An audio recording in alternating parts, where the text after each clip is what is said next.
केंद्र सरकार जो है एक बड़े स्तर का संवैधानिक सुधार करने जा रही है, जिससे हमारे देश की जो संसदीय शासन प्रणाली है, संसदीय संरचना है, उसमें व्यापक बदलाव आ सकता है। आइए आज इस पर विस्तार से बात करते हैं। आप सभी को पता है हमारे देश में नया संसद भवन बन के तैयार हो चुका है और नए संसद भवन बनाने के पीछे का कारण यही था कि 2026 चल रहा है आपका, और 2026 में परसीमन होना था। परसीमन के माध्यम से हमारी जो राज्यसभा की सीटें हैं, लोकसभा की सीटें हैं, इन सभी सीटों को बढ़ाया जाना था।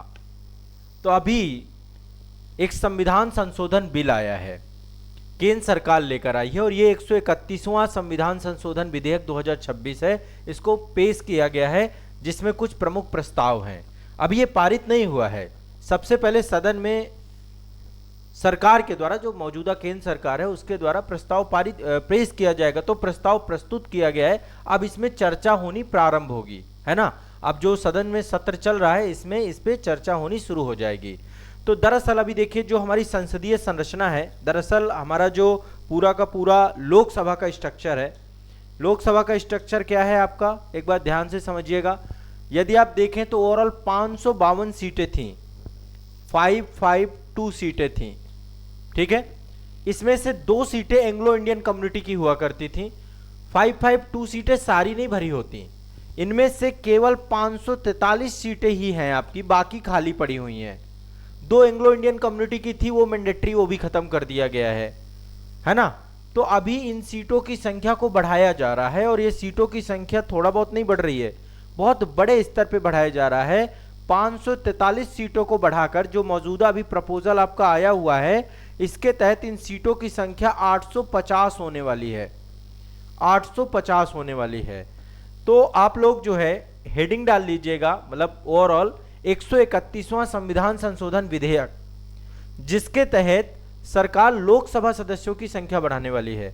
मैंने आप सभी को बताया है, लोकसभा क्या है, प्रथम सदन है। क्यों? जनता द्वारा चुने हुए प्रतिनिधि सदन में पहुंचते हैं, ठीक है। लोकसभा क्या है, निम्न सदन है। क्यों? लोकसभा का कभी भी विघटन हो सकता है। इसके अलावा निर्वाचन क्षेत्र जो आपके हैं, निर्वाचन क्षेत्र जितने भी हैं, जैसे संसदीय क्षेत्र हैं आपके, तो उसमें परसीमन से जुड़े हुए जो उपबंध हैं उन पे भी संशोधन करना है। इसके अलावा आप सभी को पता है कि नारी बंधन विधेयक आया था आप सभी का, जिसमें महिला आरक्षण की बात की गई थी कि लोकसभा या राज्य विधानसभाओं में महिलाओं को 33% आरक्षण देने की बात की गई थी। तो फाइनली उस आरक्षण विधेयक को भी अब लागू करना है, उससे जुड़े हुए प्रावधानों को भी लागू करना है, क्योंकि आगामी जो आपका लोकसभा चुनाव होगा, उस लोकसभा चुनाव में नारी बंधन विधेयक जो महिला आरक्षण है उसको भी जो है प्रभावी रूप दिया जाएगा। क्लियर है, स्पष्ट है, कोई दिक्कत तो नहीं है। तो जो ये संसद में आपका जो है ये संविधान संशोधन आया है, संसद में जो संविधान संशोधन आया है, 131वां संविधान संशोधन, संभवतः इस पे सदन में चर्चा आपकी प्रारंभ हो रही है, ठीक है। ये कहां पे बदलाव करेगा? सबसे पहले अनुच्छेद 81 में बदलाव करेगा। अब एक काम करिए, अभी आप लोगों के पास बेयर एक्ट है। मेरी क्लास में यदि आप ये वाली पुस्तक लेके बैठे तो और मजा आ जाएगा। ये किताब रखा करिए, जहां भी पढ़ा करिए आपके टेबल में भारतीय संविधान का बेयर एक्ट रखा रहे। आइए ओपन करते हैं आर्टिकल 81 को, अनुच्छेद 81 को खोल लेते हैं, है ना। इससे क्या होगा, संविधान के अनुच्छेद आपको याद हो जाएंगे। बीच बीच में चर्चा में करता रहता हूं, करंट अफेयर्स में आ जाते हैं। अनुच्छेद 81 जुड़ा हुआ है लोकसभा की संरचना से, लोकसभा की संरचना से जुड़ा हुआ है। क्या लिखा हुआ है इसमें? लिखा हुआ है अनुच्छेद 331 के उपबंधों के अधीन रहते हुए लोकसभा राज्यों में प्रादेशिक निर्वाचनों से प्रत्यक्ष निर्वाचन द्वारा चुने हुए, यहां पे लिखा हुआ है 530, मतलब आप एक चीज समझिएगा, इसको थोड़ा सा और स्पष्ट करते हैं। आप समझिए कि 530 सदस्य जो आप सभी के इसमें लिखे हुए हैं वो हैं केंद्र सरकार के। इसमें भी जो ये पूरी अभी जो वर्तमान सीटें हैं वो 543 सीटें हैं, ठीक है, जो भरी गई हैं। इसमें भी 2 भागों में है, चूंकि हमारे यहाँ संघीय व्यवस्था है तो राज्य हैं और केंद्र शासित प्रदेश हैं। केंद्र शासित प्रदेश है तो राज्यों के लिए संविधान में उपबंध कितना है? 530 सीटों का, ये लिखा हुआ है, ठीक है। और यहां पर लिखा हुआ केंद्र में 20 सीटें, केंद्र में 20 सीटें। टोटल हो गई ये दोनों 550 सीटें। 2 सीटें मैंने बताया था एंग्लो इंडियन कम्युनिटी की थी जो कि खत्म हो चुकी हैं, आर्टिकल 331 के तहत अब इनको खत्म कर दिया गया है। तो ओवरऑल है 550 सीटें, जिनमें से केवल 543 सीटें ही भरी हुई हैं, बाकी सीटें खाली हैं। अब ये संख्या को परिवर्तित किया जाएगा। यहां पे राज्यों के लिए जो संख्या लिखने जा रहे हैं वो लिखने जा रहे हैं 815 सीटें। जो 530 है ना, ये हो जाएगी 815 सीट। ठीक है। अब नया संसद भवन एक कैपेसिटी भी बहुत अच्छी है, इतनी कैपेसिटी बना के चली गई है कि कल के दिन हमें, अब देखिए भारत की लगातार क्या है, जनसंख्या बढ़ रही है। हमारे यहाँ पे जन प्रतिनिधि का जो प्रतिनिधित्व है, रिप्रेजेंटेशन है, वो किसके आधार पे है? जनसंख्या के आधार पे ही जो है जन प्रतिनिधियों का रिप्रेजेंटेशन किया जाता है, परसीमन किया जाता है। संसदीय या विधानसभा सीटें आपकी जो इस्टेब्लिशमेंट होती हैं। तो ओवरऑल आर्टिकल 81 इफेक्ट हो रहा है। 550 जो कि संघ की सीटें, ये हो जाएंगी 815 और 20 सीटों को बढ़ा के कर दिया जाएगा 35 सीटें। तो यूटी की सीटें भी बढ़ेंगी और राज्यों की सीटें भी बढ़ेंगी। आर्टिकल 81 का आपका जो है एक संशोधन यहां पर होने जा रहा है। ये जो विस्तार है भारत की बढ़ती हुई जनसंख्या को दिखाएगा। इसका उद्देश्य है नागरिकों का बेहतर रिप्रेजेंटेशन करना। ठीक है। अब दूसरा बड़ा बदलाव हो रहा है। देखिए आमतौर पे क्या है, अभी तक आप संविधान के आर्टिकल 82, अगला अनुच्छेद देखेंगे, अनुच्छेद 82। एक अनुच्छेद तो मैंने क्लियर कर दिया। 81 में परिवर्तन क्या होगा आपका? राज्यों की सीटें बढ़ा के 530 से 815 करना है और केंद्र की सीटें बढ़ा करके 20 से 35 करना है। ठीक है। अनुच्छेद 82 में आ जाइए। अनुच्छेद 82 में लिखा हुआ है प्रत्येक जनगणना के पश्चात पुनः समायोजन। तो यहां पे लिखा हुआ है प्रत्येक जनगणना की समाप्ति पर राज्यों को लोकसभा के स्थानों के आवंटन, प्रत्येक राज्य के प्रादेशिक निर्वाचन क्षेत्रों में विभाजन, ऐसे प्राधिकारी और रीति द्वारा समायोजन किया जाएगा जो संसद विधि द्वारा अवधारित करे। लेकिन यहाँ पे एक डेट लिखी गई है, परंतु यह जब तक कि सन 2026 के पश्चात पहली जनगणना। अब देखो एक चीज समझिए, 2026 चल रहा है, ये कह रहा है कि यदि हमें संसद की सीटों को बढ़ाना है या परिसीमन करना है तो उसके लिए हमें संसद की सीटों को बढ़ाने का मतलब ये परिसीमन करना, एक परिसीमन का आयोग आपका गठित किया जाएगा। तो 2026 के बाद जो जनगणना होगी, अब 2026 के बाद जो जनगणना हो रही है, वैसे अभी तो 2027 वाली जनगणना है, उसके डेटा प्रकाशित होने हैं। सरकार कह रही कि 2026 की अनिवार्यता को समाप्त करके हम 2011 की जनगणना को भी आधार बना सकते हैं। क्योंकि आप समझिए बात को, जैसे अभी 2027 की जनगणना का हम इंतजार करेंगे, जनसंख्या बहुत तेजी से बढ़ रही है और ऐसे में रिप्रेजेंटेशन थोड़ा सा डिस्टर्ब भी हो सकता है।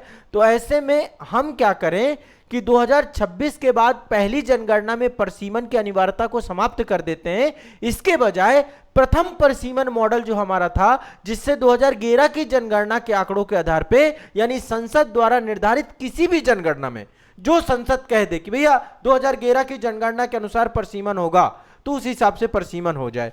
तो अनुच्छेद 82 भी इफेक्टेड होगा इसमें, जिसमें 2026 की अनिवार्यता को समाप्त करके 2011 की जनगणना के अनुसार परिसीमन करा लिया जाएगा।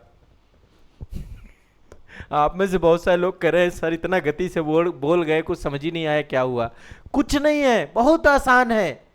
एक विधेयक आ रहा है, संविधान संशोधन विधेयक है, 131वां संविधान संशोधन विधेयक है, जिसमें अनुच्छेद 81 और 82 को संशोधित किया जा रहा है। अनुच्छेद 81 में लिखा हुआ है कि संसद की सीटें कितनी होंगी, लोकसभा की, राज्यों के पास कितनी होंगी और केंद्र के पास कितनी होंगी। तो वो सीटों की संख्या को बढ़ा रहे हैं हम लोग। इसमें है क्या, इतना तो आसान है, इसमें सोचना ही क्या है। समझ में आ गया? एक बार सभी लोग बताएं। 131वां संविधान और आर्टिकल 82 में लिखा हुआ है कि भैया 2026 के बाद जो भी जनगणना होगी उसके बाद परिसीमन किया जाएगा। ये तो अभी इसमें संशोधन करके लिख दिया जाएगा कि जब संसद चाहे, संसद द्वारा निर्धारित किसी भी जनगणना, अब संसद करिए 2011 की जनगणना के अनुसार परिसीमन करा लीजिए, तो वही हो जाएगा। ये किया जा रहा है। ठीक है, क्लियर है, स्पष्ट है, कोई दिक्कत तो नहीं है। तीसरा काम होगा महिला आरक्षण। आप सभी जानते हैं महिलाओं को रिजर्वेशन दिया गया था। ठीक है, महिला आरक्षण दिया गया था, महिलाओं को आरक्षण दिया गया था, सभी जानते हैं। महिला आरक्षण की बात की गई थी, बकायदा इसमें संविधान संशोधन हुआ। कितना आरक्षण महिलाओं को दिया जा रहा है? 33% का आरक्षण दिया जा रहा है। कहां दिया जा रहा है? लोकसभा और राज्य विधानसभाओं में। इसके लिए नारी शक्ति बंधन अधिनियम लेकर के आया गया था। ठीक है, यानी कि महिलाओं के लिए 33% का कोटा सामान्य उम्मीदवारों के लिए वर्तमान उपलब्ध सीटों से कम नहीं होना चाहिए। तो ये अल्टीमेट उपयोग किया जा रहा था। आर्टिकल 81, आर्टिकल 82 और महिला आरक्षण, तीन चीजों पे काम करेगा ये अनुच्छेद 331। ठीक है, क्लियर है, स्पष्ट है? और भी होगा, एक आर्टिकल 334A है, 334A। इसमें क्या दिया गया है? इसमें लिखा हुआ है कि जब भी परिसीमन होगा, परिसीमन के तुरंत बाद महिलाओं के लिए आरक्षण लागू करने के लिए प्रस्तावित संशोधन हो जाएगा। ठीक है, तो ये आपको दिमाग में बैठा के रखना है। क्लियर है? अब जो ये पूरा का पूरा 131वां संविधान संशोधन विधेयक है, इसमें राज्य विधानमंडलों के अनुसमर्थन की भी जो है 50%, मतलब थोड़ा सा कठिन होगा, इतना आसान नहीं होगा। अब एक चीज समझिएगा, भारत में कुछ राज्य ऐसे हैं जहां पे जनसंख्या बहुत तेजी से बढ़ी है, कुछ राज्य ऐसे हैं जिन्होंने अपनी जनसंख्या को स्थिर किया है, उसमें काम किया। जैसे साउथ इंडिया के जितने भी स्टेट हैं, चाहे आंध्र प्रदेश हो, चाहे तमिलनाडु हो, चाहे केरल हो, इन्होंने अपनी जनसंख्या में काम नहीं किया है। तो तमिलनाडु और केरल जैसे राज्य, दक्षिणी राज्य, जिन्होंने अपनी जनसंख्या को स्थिर रखा है, संसद में अपने प्रतिनिधित्व में कमी आने के कारण से चिंतित हैं। क्योंकि अब ये जो सीटें बढ़ रही हैं, 850 सीटें होने जा रही हैं, ये 850 सीटों का आधार जनसंख्या ही तो है। जनसंख्या के आधार पे ही तो परिसीमन किया जाएगा। एक तरफ यूपी में खूब जनसंख्या बढ़ी, बिहार में खूब जनसंख्या बढ़ रही है, वहीं दक्षिण भारत के राज्य अपनी जनसंख्या को कंट्रोल कर रहे हैं, तो उनको लग रहा है अब संसद में हमारा रिप्रेजेंटेशन भी कम हो जाएगा। इस पे केरल के जो मौजूदा मुख्यमंत्री हैं, अभी तो केरल में चुनाव चल रहे हैं, एमके स्टालिन नाम, उन्होंने विरोध भी किया। उन्होंने कहा दक्षिण में राजनीतिक शक्ति कमजोर होने वाली है। तो कहीं ना कहीं पे एक मुद्दा ये है। ठीक है, दूसरा, जनगणना, चूंकि 2026 के बाद की जनगणना लिखी हुई थी संविधान में, तो बहुत सारे विपक्षी दलों ने कहा है कि जनगणना 2011 की क्यों ली जा रही है भाई? 2021 की जनगणना की वकालत जो लेटेस्ट अभी 2027 में आएगी उसके अनुसार कर लीजिए। तो जनगणना पे भी क्वेश्चन मार्क खड़ा हो रहा है। क्लियर है, स्पष्ट है, कोई दिक्कत तो नहीं है? बहुत सारे मामले अभी इसमें सुनने में आएंगे, आगे चल के मैं इसको लेकर जितना भी अपडेट रहेगा मैं अपडेट भी कराऊंगा। अभी तो मैं जनरल में चाह रहा हूं कि आप लोगों में एक समझ विकसित हो सके, वो मैं आपको बता रहा हूं। परिसीमन आयोग क्या होता है? परिसीमन आयोग मतलब एक आयोग है जिसका काम होता है देश के अंदर संसदीय सीटें जो होती हैं, जो संसद की सीटें होती हैं या फिर जो विधानसभा की सीटें होती हैं, उन सभी को क्या करना? निर्धारित करना। ठीक है, आमतौर पे जो इसके अध्यक्ष होते हैं सर्वोच्च न्यायालय के न्यायाधीश होते हैं। ठीक है, राज्यों के बीच सीटों का पुनर्वितरण करना, SC ST की सीटों का पुनर्वितरण करना, अनुसूचित जाति की सीटों का, महिला आरक्षण की सीटों का निर्धारण करना, ये सब काम परिसीमन आयोग करता है। जो भी परिसीमन आयोग ने एक बार बोल दिया, उस फैसले को न्यायालय तक में चुनौती नहीं दी जा सकती। परिसीमन आयोग का फैसला अंतिम होता है। ठीक है, तो ये आपको कुछ इंपॉर्टेंट चीजें मैंने यहां पर बताने की कोशिश की है। उम्मीद करता हूं कि आप लोग जो है इसको समझ रहे होंगे। किसी को कोई डाउट हो तो बता सकते हैं मुझे।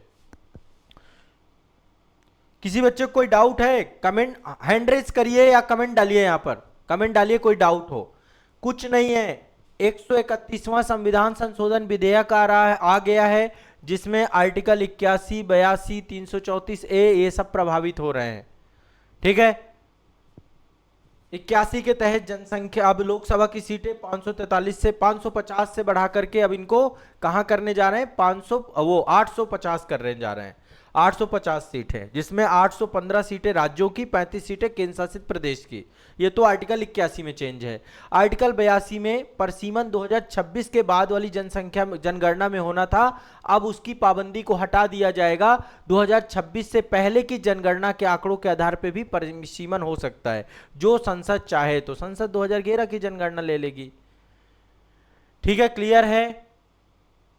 निर्वाचन क्षेत्रों की जो सीमाएं हैं, सीटों का बंटवारा है, भविष्य में जनगणना के आंकड़ों का इंतजार किए बिना पहले ही संशोधन किया जा सकता है। परसीमन आपको मैंने बता दिया, परसीमन एक ऐसी प्रक्रिया है जिसमें संसदीय विधानसभा की सीटों को फिर से तय किया जाता है। जनसंख्या में हुए बदलावों के आधार पे सीटों के बंटवारे को समायोजित किया जाता है। क्लियर है, स्पष्ट है, कोई दिक्कत तो नहीं है। नया परसीमन विधेयक 2026 भी आएगा आपका, ठीक है, नया परसीमन विधेयक 2026 भी आएगा। परसीमन आयोग का काम होता है केंद्र और राज्य की सीटों का बंटवारा करना, एससी एसटी के लिए उनका परसेंटेज तय करना, जितनी उनकी जनसंख्या है जनसंख्या के अनुसार परसेंटेज तय करना, चुनाव महिलाओं के लिए आरक्षण व्यवस्था को तय करना, चुनाव क्षेत्रों की सीमाओं को फिर से तय करना, उन्हें निर्धारित करना। देखो आप देखते हैं ना, प्रशासनिक तौर पर उत्तर प्रदेश में कितने जिले हैं, 75 जिले हैं, लेकिन लोकसभा की सीटें कितनी हैं, 80। तो यहाँ पे संसदीय क्षेत्र अलग चीज होती है, ये चीज आप भी जानते हैं। तो ये पूरा काम होता है, और जो भी परसीमन आयोग ने एक बार कह दिया वो काम हो गया। कौन कौन से आर्टिकल प्रभावित हो रहे हैं, 81, 82, 334A। 334A किससे जुड़ा है, महिला आरक्षण से जुड़ा हुआ है। संभवतः अब किसी को कोई दिक्कत होगी नहीं। हाँ, प्रेषित जी कह रहे हैं सर क्या इससे देश में, देश पर भी, मतलब मैं समझ नहीं पा रहा हूं, देश जब गवर्नमेंट एम्प्लॉय पेंशन है, थोड़ा सा मैं समझ नहीं रहा, बोझ, अच्छा बोझ पड़ेगा, क्या पड़ेगा। देखो ये तो बिल्कुल तय बात है, जब भी सीटें बढ़ेंगी जो भी होगा, ठीक है, सरकारी बोझ तो पड़ेगा, इसका पूरा बजट होगा, सारी चीज़ें होंगी, इसमें तो कोई दो राय नहीं है। लेकिन एक चीज़ समझिए ना, डेमोक्रेसी में बहुत ज़रूरी है कि जो स्थानीय प्रतिनिधित्व है वो आपका जो है समावेशी होना चाहिए, सबका रिप्रेजेंटेशन होना चाहिए, और बहुत ज़रूरी है क्योंकि अब आज के टाइम पे सांसदों के संसदीय क्षेत्र में जनसंख्या इतनी बढ़ चुकी है, तो मतलब कहीं ना कहीं पे इतना आसान काम नहीं है। तो मतलब क्या है ना, आपकी बातें संसद तक नहीं पहुंच पाती हैं, एक संसद सदस्य इतना बड़ा कार्य क्षेत्र हो रहा है, तो समय समय पे ये प्रोविज़न किए गए हैं। हमारा संविधान ने इस पुस्तक को इस तरीके से बनाया गया है ताकि समय समय पर ये पुस्तक प्रासंगिक बनी रहे। देश की आबादी भी तो बढ़ रही है ना, देश की आबादी भी तो बढ़ रही है ना, ठीक है। अच्छा, महिला आरक्षण विधेयक, नारी बंधन अधिनियम कब आया था, 106वां संविधान संशोधन हुआ था, उसके लिए 106वां संविधान संशोधन पारित हुआ था तब, ठीक है, जिसमें लोकसभा के लिए, राज्य विधानसभाओं के लिए 33% आरक्षण सीमा तय की गई थी, ठीक है। और इसके लिए तय किया गया था कि 2026 के बाद जो भी आंकड़े आएंगे उसके तहत, लेकिन अब इसकी कोई आवश्यकता नहीं थी इसमें विधेयक में, ठीक है, ये आपको ध्यान रखना है। ओवरऑल समझ गए सभी लोग। अब आगे मैं इससे जुड़े हुए एक दो सेशन और लूंगा, लोकसभा का क्या विकास क्रम रहा, शुरुआत में कितनी सीटें रहीं, कब कब परसीमन आया, परसीमन ने क्या क्या बदलाव किए, ये सब चीजें हम डिस्कस करेंगे, ठीक है। भारत में परसीमन का विकास कैसे, देखो कई बार परसीमन किया गया है, परसीमन का मतलब कई बार सीटों का बंटवारा किया गया है। 1976 के बाद राज्यों की जनसंख्या में संतुलन बनाए रखने के लिए इन बदलावों को रोका भी गया है। सबसे बड़ा परसीमन पिछला जो हुआ है 2002 में किया गया था, अब अगला परसीमन 2026 में किया जाना है। मैं आप लोग को पॉलिटी पढ़ाता हूं तो हर जगह 2026 चर्चा करता हूं ना, अब 2026 की चीजें हटने जा रही हैं, तो ये पॉलिटी वाली क्लास वाले बच्चों का अपडेट भी है, ठीक है, ये आपको दिमाग में बैठा लेना है। हाँ समझ गए। ओवरऑल मुझे लगता है कि आप मुझे ज्यादा समझाने की जरूरत नहीं है, संभवतः आप लोग समझदार हो, समझ गए होगे। फिर भी कोई दिक्कत आती है तो कमेंट सेक्शन जिंदाबाद।